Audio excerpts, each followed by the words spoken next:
Republic day കഴിഞ്ഞിട്ട് മാസം എത്രയായി, എന്നിട്ട് നീ ഇപ്പോഴാണ് ഈ വീഡിയോ ഇടുന്നത് ചോദിക്കുന്നവരോട് എന്ത് ചെയ്യാനാ ഗൈസ്, ഞാൻ കുറച്ച് തിരക്കിൽപ്പെട്ടു പോയി. അപ്പം എങ്ങനെ നമുക്ക് വിശേഷങ്ങളിലേക്ക് കടന്നാലോ. ഡേ സെലിബ്രേഷൻ്റെ ഭാഗമായിട്ട് സ്കൂളിൽ അടിപൊളി പ്രോഗ്രാംസ് ഒക്കെ ഉണ്ടായിരുന്നു കേട്ടോ.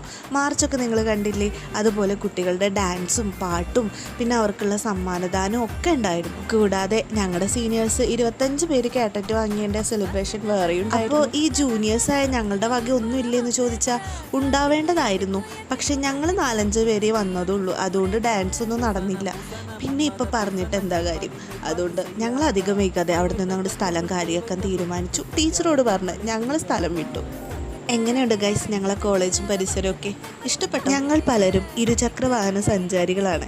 കൂടാതെ ഇന്ന് ഫെബി ആദ്യമായിട്ട് സ്കൂട്ടി ഓടിച്ച് കോളേജിലേക്ക് വന്ന ദിവസം കൂടെയാണ്. പിന്നെ എന്തായാലും വന്നതല്ലേ, അപ്പോൾ എങ്ങോട്ടെങ്കിലുമൊക്കെ പോയി എന്തെങ്കിലുമൊക്കെ കഴിച്ചിട്ട് പോകാമെന്ന് ഞങ്ങളും കരുതി. സമയം 11:30 കഴിഞ്ഞ് ചെറുതായി ഒരു വിശപ്പിൻ്റെ വിളി. അപ്പം ഞങ്ങളെല്ലാവരും കൂടെ അങ്ങ് തിരിച്ചൊരു യാത്ര. അതിനിടയിൽ ഒരു സംഭവം ഉണ്ടായി ഗൈസ്. എന്നാലും എന്തായിരിക്കും ആ സംഭവം? നിങ്ങൾക്ക് ഗസ് ചെയ്യാൻ പറ്റുകയാണെങ്കിൽ കമൻറ്റ് ബോക്സിലൂടെ പറയണേ. അപ്പോൾ അതിനുള്ള ഉത്തരം അടുത്ത വീഡിയോയിലൂടെ ഞാൻ പറയാം. അതുവരേക്കും ബൈ.